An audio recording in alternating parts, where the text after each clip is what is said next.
Mark 11.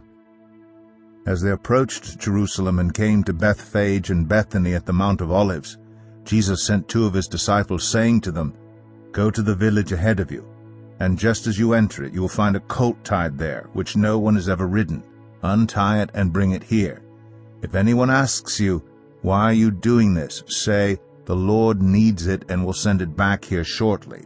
They went and found a colt outside in the street, tied at a doorway. As they untied it, some people standing there asked, "What are you doing untying that colt?" They answered, as Jesus had told them to, and the people let them go. When they brought the colt to Jesus and threw their cloaks over it, he sat on it. Many people spread their cloaks in the road, while others spread branches they had cut in the fields. Those who went ahead and those who followed shouted, "Hosanna! Blessed is he who comes in the name of the Lord! Blessed is the coming kingdom of our father David! Hosanna in the highest heaven!" Jesus entered Jerusalem and went into the temple courts.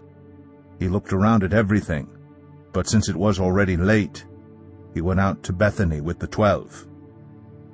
The next day, as they were leaving Bethany, Jesus was hungry. Seeing in the distance a fig tree in leaf, he went to find out if it had any fruit. When he reached it, he found nothing but leaves, because it was not the season for figs. Then he said to the tree, "May no one ever eat fruit from you again."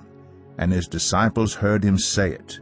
On reaching Jerusalem, Jesus entered the temple courts and began driving out those who were buying and selling there.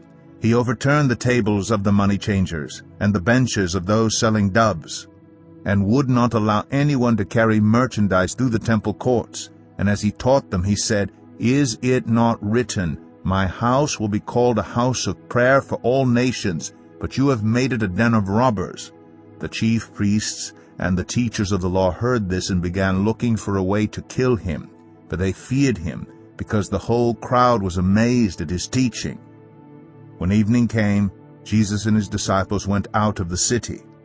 In the morning, as they went along, they saw the fig tree withered from the roots. Peter remembered and said to Jesus, "Rabbi, look, the fig tree you cursed has withered." "Have faith in God," Jesus answered. "Truly, I tell you, if anyone says to this mountain, 'Go, throw yourself into the sea,' and does not doubt in their heart, but believes that what they say will happen, it will be done for them.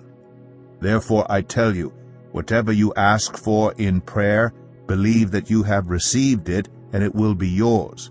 And when you stand praying, if you hold anything against anyone, forgive them, so that your Father in heaven may forgive you your sins."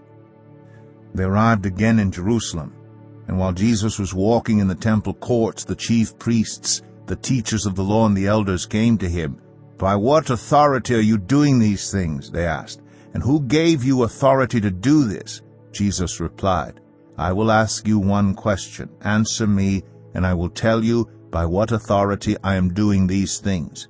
John's baptism, was it from heaven or of human origin? Tell me." They discussed it among themselves and said, "If we say, 'From heaven,' he will ask, 'Then why didn't you believe him?' But if we say, 'Of human origin,' they feared the people, for everyone held that John really was a prophet." So they answered Jesus, "We don't know." Jesus said, "Neither will I tell you by what authority I am doing these things."